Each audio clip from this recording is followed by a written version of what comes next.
നീതി തേടി എന്ന ഈ നടരാജ് ഷോയിലേക്ക് സ്വാഗതം. ഈ വീഡിയോയിലൂടെ ഞാൻ ഒരു പ്രധാന വിഷയമാണ് അവതരിപ്പിക്കുന്നത്. ഈ പരദൂഷണം മാനസിക രോഗത്തിൻ്റെ ലക്ഷണമാണ്. നമ്മൾ ഈ പരദൂഷണം കൊണ്ട് സംഭവിക്കുന്നത് എന്താണെന്നറിയാമോ? ഈ ബൈബിളിൽ ഒരു വചനമുണ്ട്, നാവും ഒരു തീ തന്നെ. ഈ നാവിനെക്കുറിച്ച് വളരെ വ്യക്തമായിട്ട് നമ്മുടെ വിശുദ്ധ ബൈബിളിൽ പറയുന്നുണ്ട്. ഈ വായിൽ കിടക്കുന്ന നാവ് കൊണ്ട് നമുക്ക് എന്തും പറയാം. നമുക്ക് എവിടെയെങ്കിലും ചെല്ലുമ്പോൾ ഒരു സീറ്റ് കിട്ടുവാനും ഒരു നേരത്തെ ഭക്ഷണം കിട്ടുവാനും, അത്യാവശ്യം നമ്മൾക്ക് എന്തെങ്കിലും വണ്ടിക്കൂലിക്ക് കാശില്ലെങ്കിൽ അല്പം വണ്ടിക്കൂലി കിട്ടുവാനും, അതുപോലെ തന്നെ എന്തെങ്കിലും സഹായങ്ങൾ അവരുടെ ഭാഗത്തു നിന്ന് കിട്ടുവാനും ഒക്കെ ഈ നാവ് വളരെ മനോഹരമായിട്ട് പ്രവർത്തിച്ചാൽ അത് നടക്കും.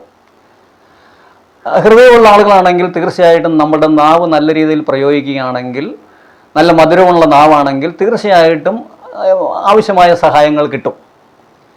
പക്ഷേ ഈ നാവ് വേറെ രീതിയിൽ പ്രവർത്തിച്ചു കഴിഞ്ഞാൽ, അതായത് നാവിനെ നമ്മൾ ഒരു മോശമായ രീതിയിൽ ഉപയോഗിച്ച് കഴിഞ്ഞാൽ, ഈ കടിഞ്ഞാണമില്ലാത്ത സാധനമാണത്. അപ്പോൾ ഇതുകൊണ്ട് നമ്മൾ മോശമായ രീതിയിൽ ഉപയോഗിച്ച് കഴിഞ്ഞാൽ ചിലപ്പോൾ 2 അടി കിട്ടുവാനും സാധ്യതയുണ്ട്. ഇറങ്ങിപ്പോടാ കഴിവേറി മോനെ എന്ന് പറയുവാനും സാധ്യതയുണ്ട്. വേണമെങ്കിൽ അവർക്ക് കുഞ്ചിക്ക് പിടിച്ച് ആ ഗേറ്റിൻ്റെ പുറത്ത് ഗേറ്റ് തുറന്നുവെച്ചും വഴിയിലേക്ക് തള്ളി വിടുവാനുമായിട്ടും അതിനുള്ള സാധ്യതയും ഈ നാവ് കൊണ്ടുണ്ടാവും. അപ്പം നമ്മുടെ നാവ് കൊണ്ട് കഴിയാവുന്നതും നമ്മൾ ആരെപ്പറ്റിയും മോശമായ വാക്കുകൾ പറയാതിരിക്കുക, നമുക്കറിയാത്ത കാര്യങ്ങളെക്കുറിച്ച് സംസാരിക്കാതിരിക്കുക. ഇങ്ങനെ ആരെങ്കിലും ഏതെങ്കിലും കാരണവശാൽ ഒരാൾ നമ്മളുടെ അടുത്ത് ഒരു പരദൂഷണവുമായിട്ട് വന്നു കഴിഞ്ഞാൽ അത് കേൾക്കുവാൻ നമുക്ക് സമയമില്ല എന്ന് പറഞ്ഞ് അവരെ കഴിയാവുന്നതും പിണക്കാത്ത രീതിയിൽ, അടപ്പത്ത് ഞാൻ ഇത്തിരി കടല വെച്ചിട്ടുണ്ട്, അല്ലെങ്കിൽ അരി അടപ്പത്തിട്ടുണ്ട്, അത് ചിലപ്പോൾ തിളച്ചു പോകും, ഞാനൊന്ന് നോക്കട്ടെ, നമുക്ക് പിന്നെ സംസാരിക്കാം കേട്ടോ എന്ന് പറഞ്ഞു ഒഴിഞ്ഞു മാറുക. അപ്പോൾ നമ്മൾ ഈ വരുന്നുണ്ടല്ലോ, ഇത് ഒരു തരം എന്താ പറയുക, ഈ മാരകമായ വൈറസ് രോഗത്തിന് തുല്യമാണ്. അപ്പോൾ ഇത് നമ്മൾ പറയുന്നതും മാനസികമായിട്ടുള്ള നമ്മളുടെ ശരീരത്തിനെയും മനസ്സിനെയും ക്ഷീണിപ്പിക്കും, കേൾക്കുന്നവർക്കും മനസ്സിന് വിഷമമുണ്ടാക്കും. അപ്പോൾ കേൾക്കുന്നതും പറയുന്നതും ഒക്കെ ഇത് ഭയങ്കര ദുരിതമായ കാര്യമാണ്. ഇതുമൂലം നമ്മുടെ നാവ് മൂലം ഒരുപാട് സംഭവങ്ങൾ ഉണ്ടായിട്ടുണ്ട്. നമ്മൾക്കറിയാമല്ലോ, കുന്തൻ കൊടച്ചക്രം കോടാലി എന്നൊക്കെ പറഞ്ഞ് ഒരു അധികാരം തന്നെ രാജിവെക്കേണ്ടി വന്ന ഒരു മന്ത്രി നമ്മുടെ നിയമസഭയിൽ ഉണ്ടായിട്ടുണ്ട്. ഈ വായിൽ കിടക്കുന്ന വാക്കുകൊണ്ട് ഉണ്ടായിട്ടുള്ള കുഴപ്പങ്ങളാണ്. അദ്ദേഹം സത്യപ്രതിജ്ഞ ചൊല്ലി അധികാരത്തിൽ കയറിയിട്ട് അദ്ദേഹം ഒരു പ്രസംഗത്തിൽ അങ്ങനെ പറഞ്ഞു പോയി, കുന്തം കൊടച്ചക്രം കോടാലി വിക്കാസം എന്നൊക്കെ എന്തൊക്കെ പറഞ്ഞു പോയി. പക്ഷെ അതിൻ്റെ പേരിൽ ആ നാവിൽ നിന്ന് വന്ന അദ്ദേഹം ചിലപ്പോൾ അതൊന്നും അത്ര കാര്യമാക്കിയല്ല സംസാരിച്ചിട്ടുള്ളത്.